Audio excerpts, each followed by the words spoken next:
Hey guys, Pastor Marc here again with some thoughts on the events of the week. My goodness, this has been a crazy time in the news if you've been paying attention. All sorts of things going on that I think bear mention to at least be aware of.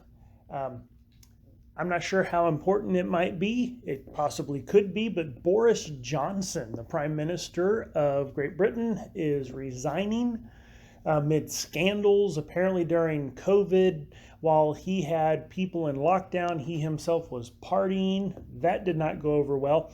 And then the more recent thing is that there was some sexual harassment going on among his cabinet members. When asked about it, he denied knowing anything, but now evidence is out that apparently he did know stuff, and so there's all that going on across the pond. Speaking of corruption, there's new evidence that has come to light that Joe Biden did indeed know about his son Hunter Biden's illicit business dealings. It's long been believed that Joe was a part of, or at least aware of, the illegal things that, or at least the illicit and shady business that his son was doing. And it has been denied, but now there is a voicemail that was found on one of the laptops Hunter had abandoned or lost that has Joe Biden leaving a voicemail for Hunter talking about some issue. And so there is that. The corruption and scandal of that family and the way most of the media is just silent about it is astounding. However, that's going on. So aside from being one of the worst presidents ever, he's also apparently rather corrupt. And so there is that, something to be aware of, you can look into. Probably one of the big things that are going on, well, actually, let's take a look at this. An asteroid almost hit Earth yesterday, so close call on that one. It was about the size of a bus, and it came within 56,000 miles from Earth. That's actually inside the orbit of the moon, about 23% the distance, average distance of the Earth to the moon. So that's pretty close. Kind of the scary thing is we didn't even know about it until July 4th. And all of a sudden it's like, whoa, there's an asteroid, but it missed us. So thanks for that. Let's see, what else was going on? On July 4th, you had the shooter shooting at a parade where 7 died, a bunch more were injured. It was in Highland Park. I forget what state that was in. But the shooter has been caught. He has confessed. He admits that he had more planned. And there's stuff going on with, they had known about him before. He'd been on the police's radar, but at the time they couldn't have done anything. Wasn't anything actionable, even if there was something worrying. And so there's all that mess going on. But I think the more important thing, because you can get facts and details from all over the place, I think the important thing is we need to stop and think, what is going on in our society that we are producing people who do this?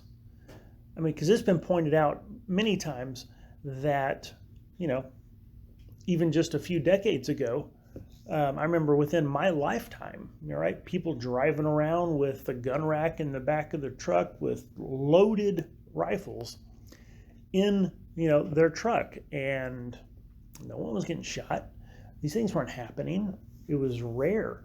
Now it seems to be happening more and more. So what is it that's going on with people that are pushing them towards this?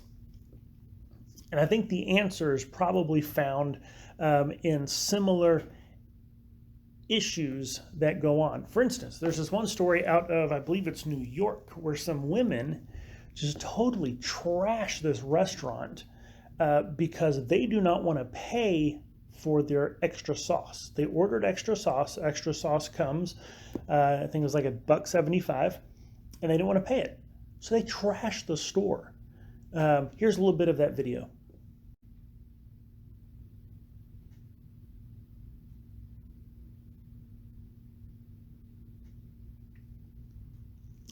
And so that's just like, wow.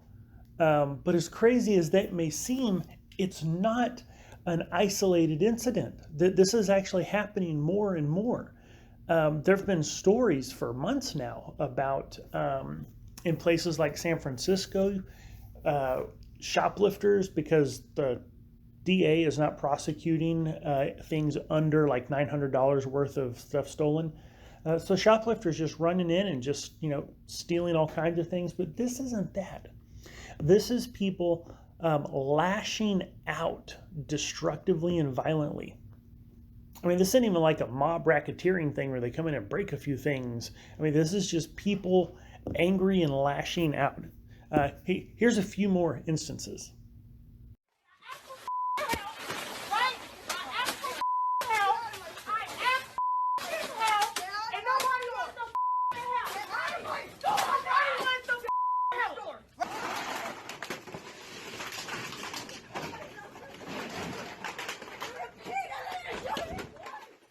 It's okay.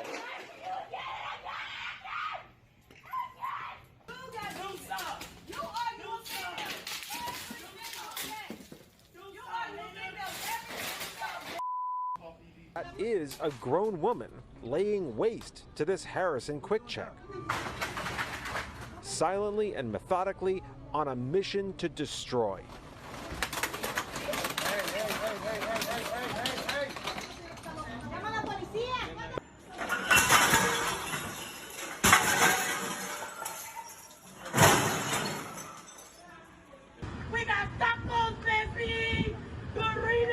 Smartphone cameras were rolling as the Saturday attack unfolded, showing a woman trashing the South Tacos stand, dumping tins full of food and pouring out barrels of horchata and juice before assaulting Berta Zuniga, who told us Monday her neck is sore and she's afraid. The woman, who they've seen before near their spot on Slauson and Normandy in South LA, went ballistic after workers told her it would take a few minutes to make her order.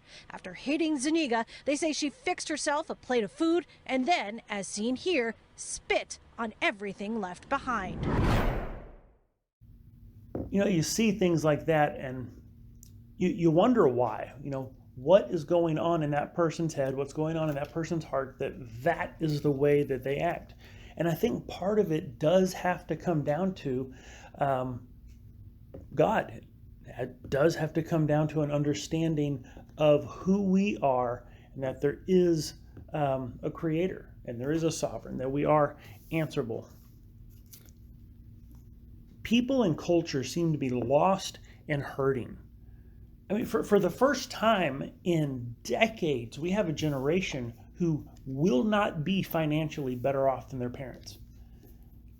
For many generations now, it's just been a given that your life will be better than your parents on average. But now, that's not the case. Now, en masse, you have young people who are looking at the situation of life and they don't have hope for a better life. And then culturally, they're being told that there is no meaning or purpose, that who you are and what life's about, well, you just make that up. I mean, that unmoors someone from reality. Being told that who you are and what your life is about is just whatever fanciful thing you happen to create internally leaves you cast about. You're not anchored to anything solid or real. And that's where you get whenever you say there is no God. There's not a creator who had given you purpose. Right? Because if purpose is something that comes from the outside, meaning is something that comes from the outside, you cannot make it yourself. That's not what it is. It's based on a teleology is the big fancy word for it, right? A purpose, a designed intrinsic purpose. You can't create your own design. You're made for what you're made for. And whenever you remove God from the picture, then you're not made for anything, and now you're cast about. There is no anchor to reality. And throw on top of that, the message that's being received is that there is no justice. over and over and over again, story after story after story, the message is that there is no justice. I remember seeing a video, man on the street thing, where they went around and they asked people how many unarmed black people are shot by cops every year. And you had people answering in the thousands. I think most answered in the hundreds, but many answered in the thousands. It's actually like double digits. Some years it's single digits. And out of a country of, over 300 million people, where you have millions and millions of interactions with police every year, and only a dozen end up in unarmed shootings. I mean, we're being given this perception that there is no justice, with all of this nonsense about critical race theory and intersectionality and this marginalization and oppression, the way this is all being cast about oppressors and oppressed, right? That there has to be equity, and if everything is not exactly equal, then somehow it's an injustice. That nonsense is leading people to think that they live in a civilization, in a society that is unjust and oppressive, when in fact it's one of the most law-abiding, rule of law, non-racist, non-oppressive societies the world has ever seen. But that's not what they're told. That's not what they're shown. And so they're cast about, they're lost, they're detached from reality, they think there's no justice. And for the last few decades, but especially in the last decade or so, we've just been hammering people with the world's going to end. That it's climate change, it's global warming, because of fossil fuels, because of this and that, the end is coming. How many times have we had leaders, not some crackpot on some fringe newspaper or something, but people sitting in the Oval Office, or people who are occupying positions of power in Congress or other places, say the world, if we don't do something now, the world is going to end, or we're going to run out of this, or sea levels are going to rise, or whatever it is. And it's constant doom and gloom because of climate change. So you have a generation who has been raised to believe there is no God, they're detached from reality, they have no meaning, they have no purpose, they live in a world where there is no justice, and that everything is hopeless, and they do not see a way out. They do not see a promise of a life better than what their parents had.